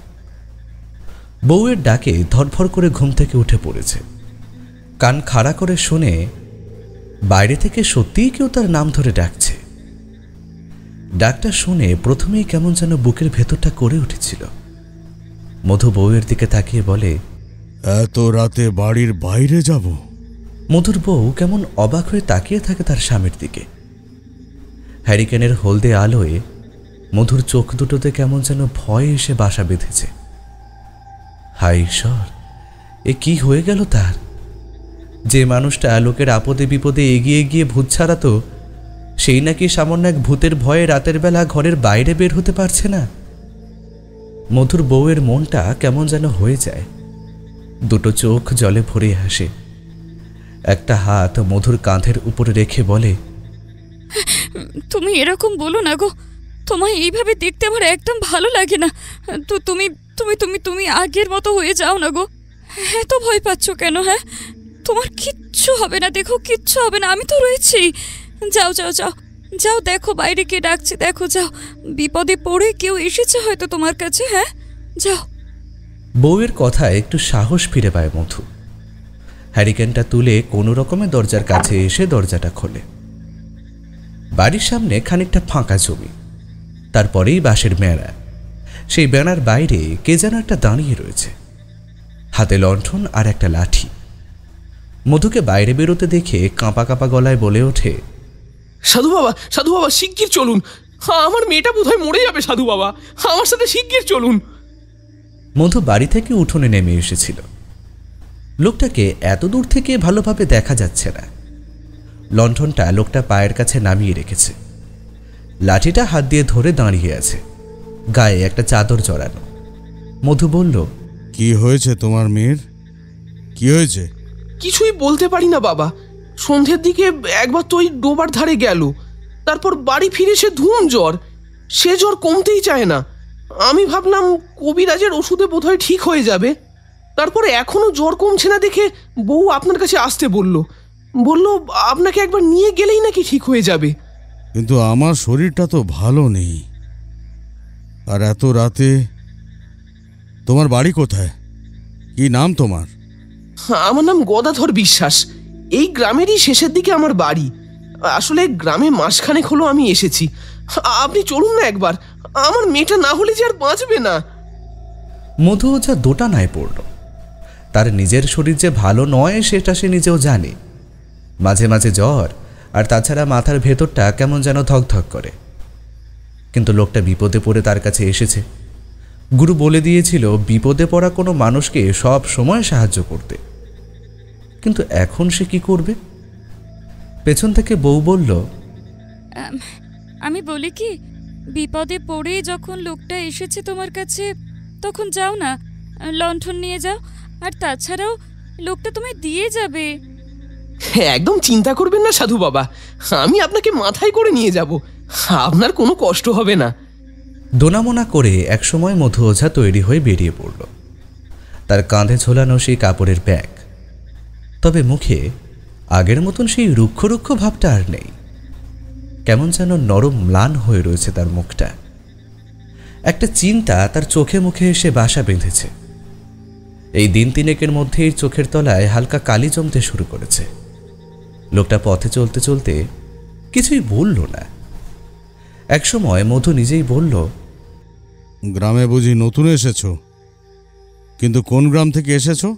ওই যে পাশের গ্রামের কাছে যে কবরখানা আছে, আমি আগে ওইখানেই থাকতাম। কবরখানা? কিন্তু কিন্তু কবরখানার আশেপাশে তো কোনো বাড়িঘর নেই। ওই জায়গাটা তো ফাঁকা। হ্যাঁ, শুনেছি যে কবরখানার ভেতরে একজন থাকে, তা সে তো অনেক বছর ধরেই থাকে। কিন্তু তুমি সেখানে কোথায় থাকো? লোকটা আর কোনো কথা না বলে সামনের দিকে হাঁটতে লাগলো। লোকটার হাতের হ্যারিকেনের আলোটা কেমন যেন ম্লান। তার হাতে আলো আছে দেখে মধু ওঝা নিজে আর আলো আনেনি। লোকটার হাতে লাঠিও রয়েছে, ভয় পাওয়ার তেমন কিছু নেই। কিন্তু এ কোন পথে চলেছে তারা এতক্ষণ তো খেয়াল করেনি। আর তখনই বুঝতে পারল যে সবচেয়ে বড় ভুলটা সে বাড়িতেই করে ফেলেছে। বাড়ি থেকে বেরোবার আগে দেহবন্ধন করে নেওয়া প্রয়োজন ছিল। লোকটাও থমকে দাঁড়িয়েছে। সামনে মধু ওঝা কোনো কথা বলছে না। আশপাশটা কালো অন্ধকারে যেন ভরে গেছে। গ্রামের পথ ছেড়ে কখন যেন ওরা গ্রামের একপাশের জমির কাছাকাছি এসে পড়েছে। যেদিকে তাকায় ফাঁকা জমি ছাড়া আর কিছু নেই। একটু দূরে গ্রামের পথ সেই গ্রামের মাঝখানে ঢুকেছে। এখানে চিৎকার করলেও কেউ শুনতে পাবে না। বহু দূরে কোথা থেকে যেন একটা শিয়াল ডেকে উঠল। চারপাশের নিস্তব্ধতা খান খান করে দিয়ে একটা অজানা পাখি ডাকতে ডাকতে মাথার উপর দিয়ে উড়ে গেল। লোকটাও কোনো কথা বলছে না। মধু ওঝা নিশ্চুপভাবে পাথরের মতো দাঁড়িয়ে রইল কিছুক্ষণ। তাহলে আজ রাতে তার বাড়ি থেকে যে তাকে ডেকে নিয়ে এলো সে কে? মধু ওঝার মনের ভেতর চলতে থাকা কথাটা বুঝতে পেরেই লোকটা বোধহয় অদ্ভুতভাবে হেসে উঠল। হাসতে হাসতে ঘুরে তাকালো মধু ওঝার দিকে। লোকটার মুখের চাদর ততক্ষণে নেমে এসেছে। সেই চাদরটা একপাশে সরে যেতেই হ্যারিকেনের অল্প আলোয় তার মুখটা দেখে মধু ওঝা ভয় ছিটকে এলো দুহাত। তার দুটো চোখ লাল হয়ে যেন আগুনের মতন জ্বলছে। মুখের সাদা লম্বাটে দাঁতগুলো মুখ থেকে বাইরে বেরিয়ে আসতে চাইছে। কালো একটা মুখ যেন তার শরীরের উপর একটু আগেই কেউ লাগিয়ে দিয়ে গেছে। মাথার উপরে কোথাও চুল নেই। মস্ত টাকের মতো একটা কালো অংশ দেখা যাচ্ছে। গায়ে চাদরটা এক ঝটকায় সরিয়ে দিল সে। কিন্তু ওটা কি? একটা লিকলিকে লম্বা গাছের মতো শরীর যেন লোকটার। আর সেই শরীরের দুপাশে দুটো হাত যেন কেউ বসিয়ে দিয়ে গেছে। লোকটা উলঙ্গ হয়ে দাঁড়িয়ে রয়েছে মধু ওঝার সামনে। কিন্তু কালো রং ছাড়া তার শরীরে আর কিছুই বোঝা যায় না। যেন অন্ধকার দিয়ে তৈরি হয়েছে সে হাতের হ্যারিকেনটা আস্তে আস্তে মুখের সামনে তুলে ধরেছে। এক হাতে সেই লাঠিটা ধরে রয়েছে। আমায় চিনতে পারছিস মধু? চিনতে পারছিস আমায়? হঠাৎ করে মধু ওঝার মনে পড়ে গেল গলাটা তার কেমন যেন চেনা চেনা বলে মনে হচ্ছে। এই গলাটা কোথায় যেন সে শুনেছে। এখন সেই বিভৎস গলাটা ভয়ঙ্কর হলেও ওই গলাটা তার চেনা।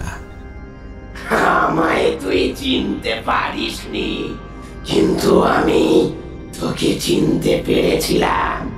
আর আমি বলেছিলাম আমি ফিরে আসব।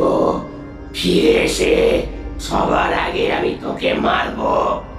কিন্তু আমি যে কবর ছাড়া খাই না। তোকে মেরে ওই কবরখানায় আমি কবর দিয়ে রাখবো।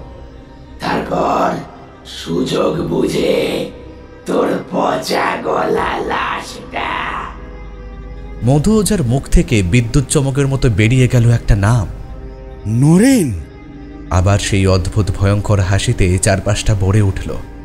যেন চিৎকার করে হাসতে হাসতে সে বলল,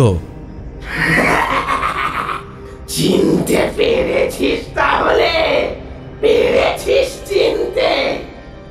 কিন্তু কিন্তু তুই তো গিয়েছিলি তন্ত্রমন্ত্র শিখবি বলে, কিন্তু তোর এই অবস্থা। সামনের সেই ভয়ঙ্কর মূর্তিটা কেমন যেন একটা বদল হতে শুরু করেছে ততক্ষণে। সেই ভয়ঙ্কর মূর্তির বদলে সেখানে এসে দাঁড়িয়েছে এক জটাধারী, লম্বা কাঁচা পাকা দাড়ি, দুটো শান্ত চোখ, লম্বা টিকালো নাক আর গৌরবর্ণ গায়ের একটি মানুষ। লম্বা এসে মধু ওঝার থেকে খানিকটা বড়। সেই মুখে এখন একটা অদ্ভুত শান্ত হাসি। সেভাবেই সেবার স্পষ্ট মানুষের গলায় বলল, গিয়েছিলাম তো, কিন্তু কিছুই করতে পারিনি। বড় কষ্ট রে, বড় কষ্ট। ভেবেছিলাম সব সাধনা করব, অনেক সাধুর পিছু পিছু ঘুরলাম। তারপর যখন সব সাধনার সময় এলো, তখন সব সাধনার জন্য মৃতদেহ প্রয়োজন। আমি মৃতদেহ জোগাড় করলাম। তারপর নির্দিষ্ট দিনে তার উপর চেপে বসলাম, মন্ত্র পড়া শুরু করলাম। দেখতে দেখতে চারপাশটা কেমন কালো অন্ধকার হয়ে এলো। আর তারপরই দেখি চারপাশে কারা যেন এসে দাঁড়িয়েছে। কি বিভৎস তাদের দেখতে! কারোর মাথা নেই, কারোর হাত পা যেন আলাদা হয়ে মাঠের মধ্যে এদিক ওদিক ঘুরে বেড়াচ্ছে। একটা মাথা গড়াতে গড়াতে আমার পায়ের কাছে এসে দাঁড়ালো। সেই মাথাটা চিৎকার করে বলল, সব করবি তুই? চলে যা, চলে যা বলছি এখান থেকে। আর তারপর দেখি যে মরাটার উপর আমি সাধনা করছিলাম, সেই মরার মাথাটা আমার দিকে চোখ তুলে তাকিয়েছে। দুটো হাত তুলে আমায় যেন ধরতে আসছে সে। আমি আর সহ্য করতে পারলাম না, চিৎকার করে মরার ওপর থেকে লাফিয়ে পড়লাম। আর তারপর আমি ছুটতে শুরু করলাম। কিন্তু ঠিক তখনই আমার মনে পড়ে গেল, সাধু বাবা বলেছিল রাতের বেলা যাই হোক না কেন ভয় না পেতে। আমি ভয় না পেলে তারা কেউ আমায় স্পর্শ করতে পারবে না। আমি বুঝতে পারলাম কত বড় ভুল করে ফেলেছি। কিন্তু তখন যে আর কিছুই করার নেই। আমি দৌড়াতে দৌড়াতে একটা ডোবার মধ্যে ছুটে গিয়ে নেমে পড়েছিলাম। আর তারপর মধু ওঝা আর শুনতে পারল না। দুহাতে কান চেপে চিৎকার করে বলল, আর বলিস না, আর বলিস না, আমি শুনতে পারছি না, আর বলিস না, আর বলিস না নরেন, আর বলিস না। এই কথার সাথে সাথে চারপাশে যেন একটা অদ্ভুত হাসির শব্দ উঠেছিল। নরেন ক্লান্তভাবে বিধ্বস্ত গলায় বলল, আমার দেহটা পড়ে রইল। 3 দিন ধরে ওই ডোবার জলে আমার দেহটা পড়ে রইল। কেউ এলো না।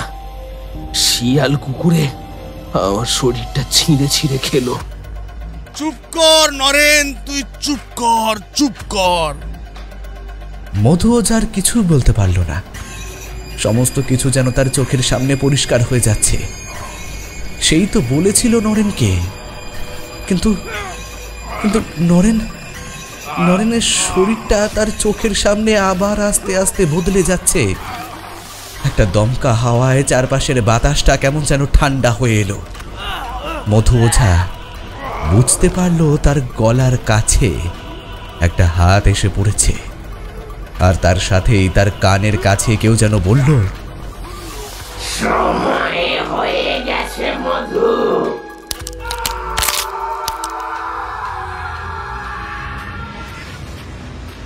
মধু ওঝা আর ফিরে এলো না।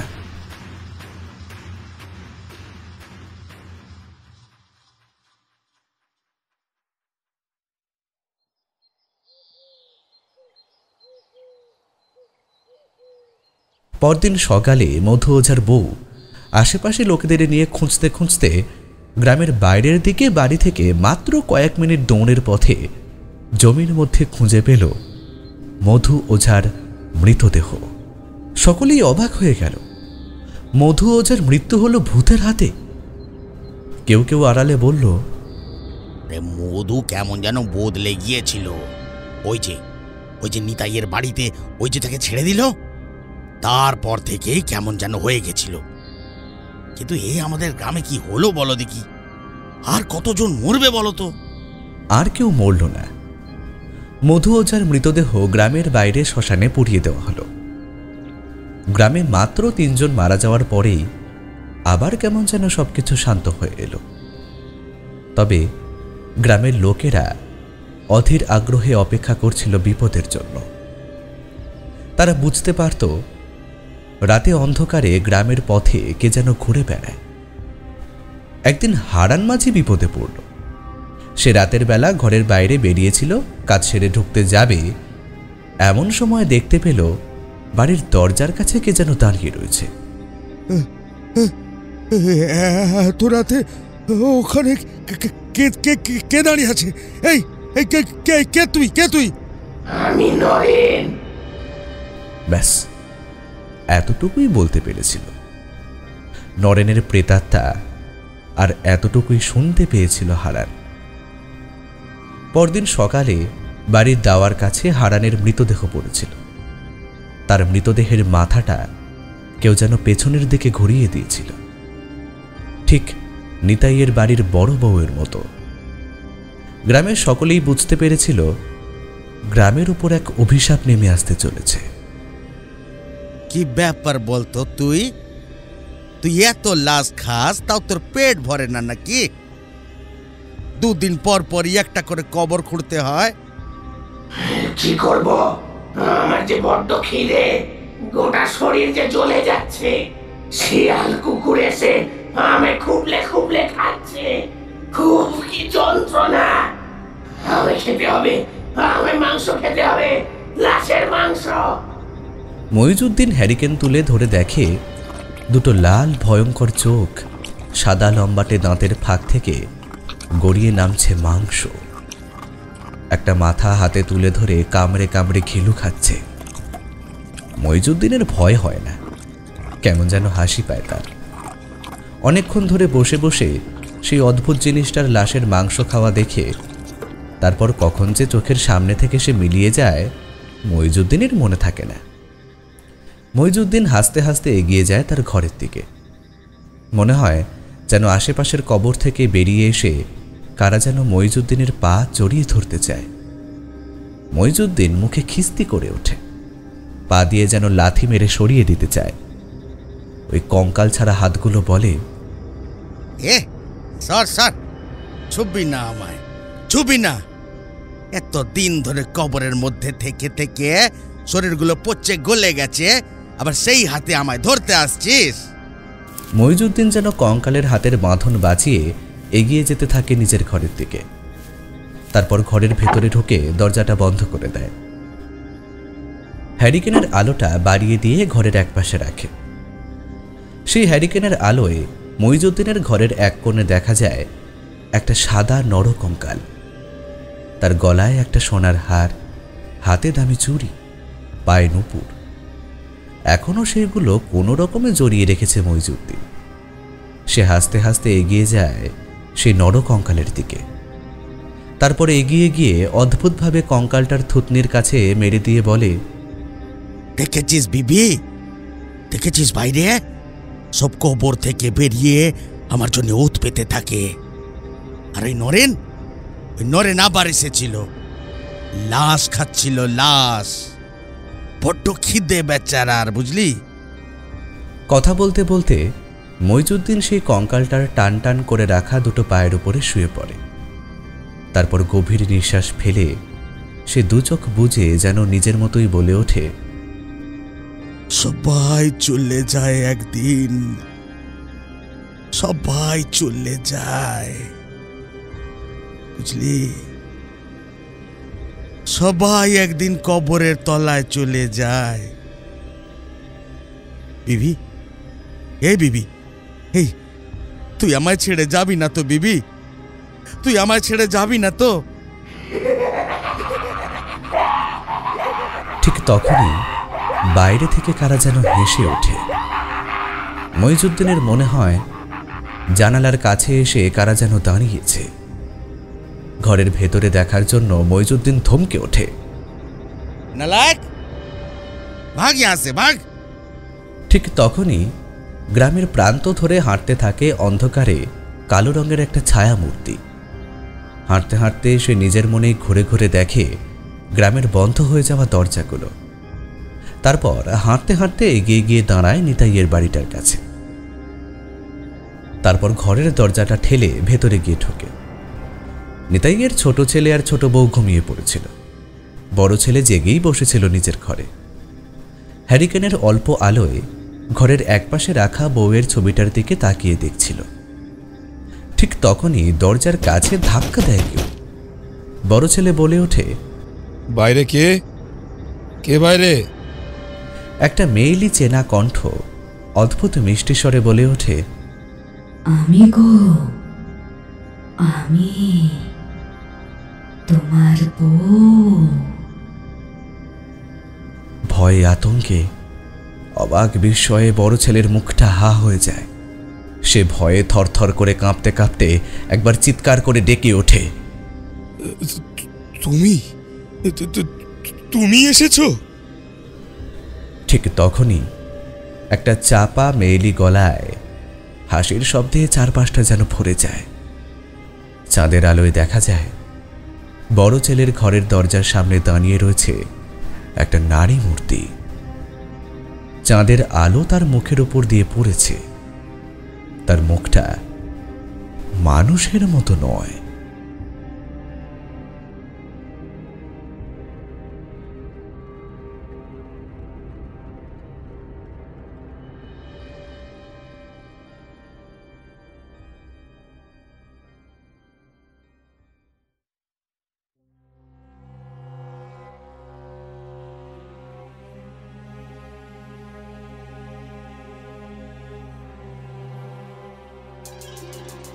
শেষ হলো স্কেরি টেলসের আজকের গল্প কবর খাকির ভয়। রচনা সুকান্ত দাস, গল্প পাঠে শুভ, বিভিন্ন ভূমিকায় অমিত, সৌভিক, সৌমিক, সঞ্চয়িতা এবং আমি শ্রীরূপ। গল্পের সাউন্ড ডিজাইন 62 FPS স্টুডিও। গল্পের পোস্টার ডিজাইন এবং সমগ্র পরিকল্পনা ও পরিচালনায় আমি শ্রীরূপ। তোমরা তোমাদের লেখা গল্প স্কেরি টেলসে পাঠাতে পারো teamscarytales@gmail.com এই ঠিকানায়। তবে একটা বিষয়ে একটু খেয়াল রেখো বন্ধু, গল্পের শব্দ সংখ্যা যেন ন্যূনতম 5000 হয় এবং অবশ্যই গল্পের সঙ্গে গল্পের একটি 250 শব্দের সামারি তোমরা কিন্তু পাঠিও। তোমরা চাইলে অবশ্যই কিন্তু ফেসবুকে আমার সাথে যোগাযোগ করতে পারো। আমার আইডির লিংক নিচের ডেসক্রিপশন বক্সে আমি দিয়ে রাখলাম। তাহলে কেমন লাগলো আমাদের আজকের গল্পটা তোমাদের? অবশ্যই কিন্তু সবাই কমেন্ট করে জানাও। ভালো লাগলে সবার সাথে গল্পটা শেয়ার করো, গল্পটাকে লাইক করো এবং এরকমই আরও বাংলা হরর স্টোরি শুনতে স্কেরি টেলসকে কিন্তু সাবস্ক্রাইব করো। খুব তাড়াতাড়ি আবারও একটা এরকম রোমাঞ্চকর ভূতের গল্প নিয়ে স্কেরি টেলস কিন্তু হাজির হবে। So stay tuned with us.